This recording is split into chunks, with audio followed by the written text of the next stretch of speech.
Hey guys, welcome back to Center Mass Coalition. I'm Mr. 1808, and today we're going to be reloading one of my favorite cartridges, the 308 Winchester. Let's get it.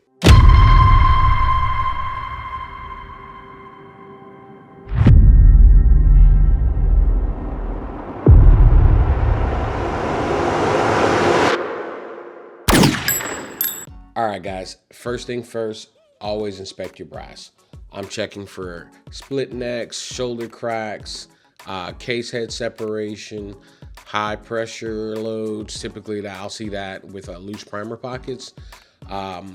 Good brass pretty much just equals safe reloads, consistent velocities, and overall better accuracy. Alright, now that you've inspected your brass, go ahead and throw it in the tumbler. Use whatever media that you want to use. Today I'm so happy to be using the one from Hornady. It does great. I'll go ahead and throw in a few used dryer sheets.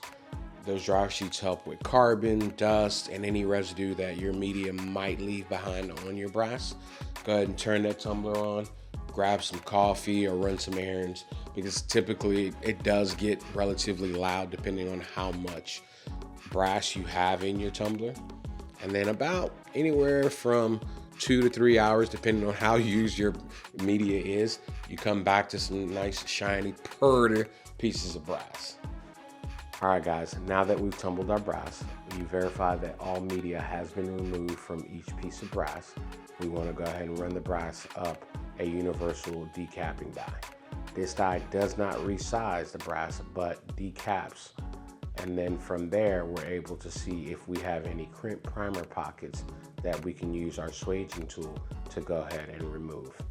Removing crimp primer pockets allows us a smooth and easy priming process.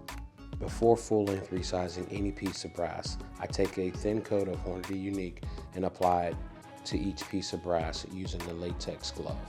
This ensures that none of my brass will get stuck or damaged during the resizing process.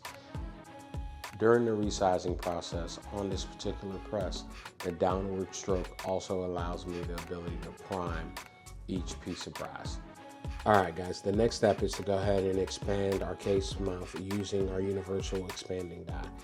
So you don't want to flare the case mouth too much because it can lead to shorter case life and split necks. For today's 308 load, we're going to be using CFE 223.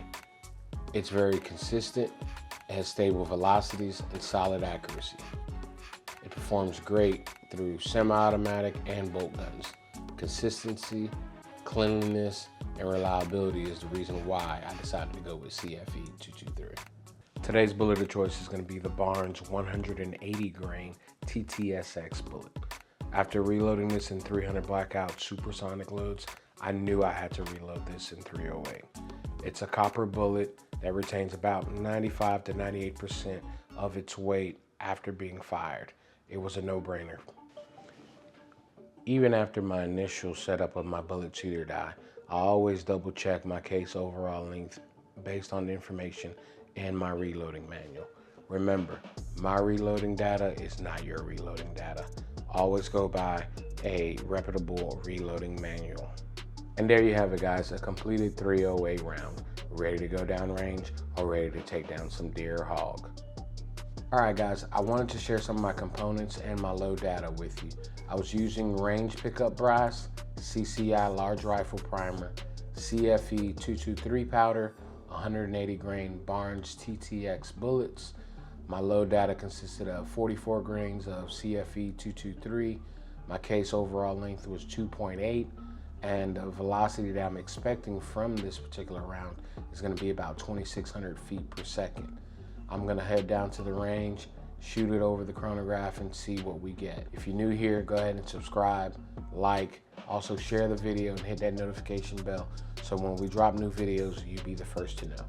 Stay safe, stay dangerous, stay tactical. Peace.